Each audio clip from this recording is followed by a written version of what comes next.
10 বছর ধরে কঠিন সময় পার করছে চামড়া শিল্প। বিদেশের কাঙ্ক্ষিত অর্ডার নেই, সাভারে কারখানাই চালু করতে পারেননি অনেক ট্যানারি মালিক। কারণ একটাই, কেন্দ্রীয় বর্জ্য শোধনাগার চালু না হওয়া। ব্যবসায়ীদের অভিযোগ, কোটি কোটি টাকার ব্যবসা হাতছাড়া হয়ে যাচ্ছে বিদেশি প্রতিযোগীদের কাছে, অথচ কঠিন বর্জ্য নিয়ে কোনো সিদ্ধান্ত আসছে না। পরিবেশ উপদেষ্টা জানালেন, জলবায়ু তহবিলের অর্থে নতুন উদ্যোগ আসছে। তৌহিদ হোসেন জানাচ্ছেন বিস্তারিত। Tootie Twist chewing gum.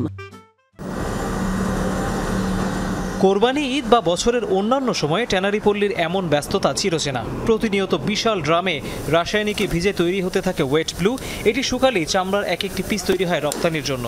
প্রশ্ন হচ্ছে, প্রক্রিয়াজাতের পরে চামড়ার বর্জ্য কোথায় যায়? জবাব মিলবে চামড়া শিল্পনগরীর শেষ প্রান্তে। প্রথম দেখাতে বোঝা কঠিন এটি কি আদৌ সড়ক নাকি ময়লার ভাগাড়। কেননা রাস্তা ও জমির অনেকাংশ দখল করে রেখেছে কঠিন বর্জ্য, যা বর্ষায় মিশে যায় পাশের খালে, নালায়, শেষ পর্যন্ত ধলেশ্বরী নদীতে। এর মূল কারণ কেন্দ্রীয় বর্জ্য শোধনাগার পুরোপুরি চালু না হওয়া, অথচ চামড়ার বিদেশি ক্রেতাদের কাছে ট্রেসেবল, ইকো ফ্রেন্ডলি, নন হ্যাজার্ডাস এই শব্দগুলো এখন নীতিগত মানদণ্ড। সেসব শর্ত পূরণ না হওয়ায় মিলছে না লেদার ওয়ার্কিং গ্রুপ বা LWG সনদ। বেশিরভাগ অর্ডার চলে যাচ্ছে ভারতের চেন্নাই, ভিয়েতনামের হোচিমিন কিংবা ইন্দোনেশিয়ার সুকাবুমি আর বান্দুংয়ে। লেবার হগল আনলে থাকে না, এই একটা 15 দিন, একটা 2 দিন, আগের দিন আসে পরের দিন নাই, এইভাবে থাকে। কিসে গন্ধ এখানে আমাদের থাকবে না। এমনকি আমার কোনো পার্টি আসে না, ফরেন পার্টি আমার ব্যক্তিগত ট্যানারিতে, কারণ এখানে যে গন্ধ, এখানে ঢুকার লগে গন্ধের লেগে থাকে না। ব্যাংকের লোক আছে ইন্সপেকশনে বমি করে দিছে গেটের ভিতরে, ভাগি গেছে লগে আমার ট্যানারি থাকে না, বসার সময় আছে।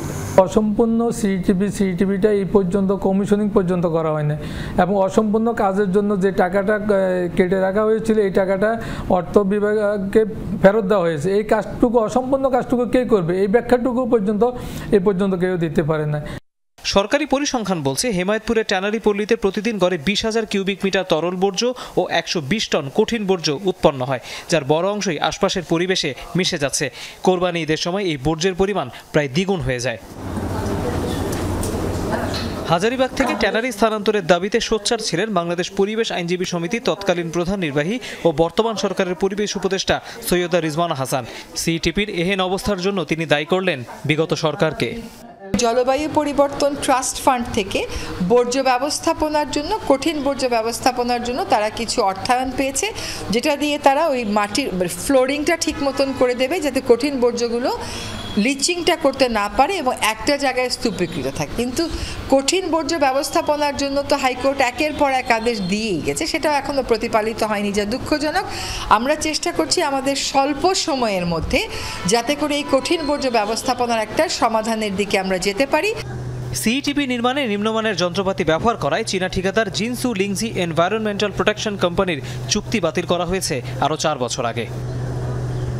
চীনাদের তৈরি এই কমন এফ্লুয়েন্ট ট্রিটমেন্ট প্ল্যান্ট এখন সাভারের চামড়া শিল্পনগরীর দুঃখ বা গলার কাটা। বলা হচ্ছে, এটি যদি পুরোপুরিভাবে চালু করা যায় তাহলে বিভিন্ন যে ট্যানারি রয়েছে এই শিল্পনগরীতে তারা LWG সার্টিফিকেট পাবেন এবং সেটির মাধ্যমে তারা আসলে আরও বেশি পশ্চিমা অর্ডার হাসিল করতে পারবেন।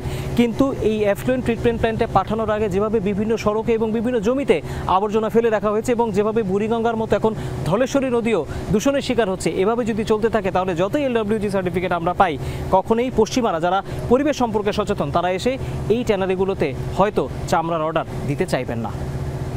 তৌহিদ হোসেন, যমুনা নিউজ, সাভার, ঢাকা।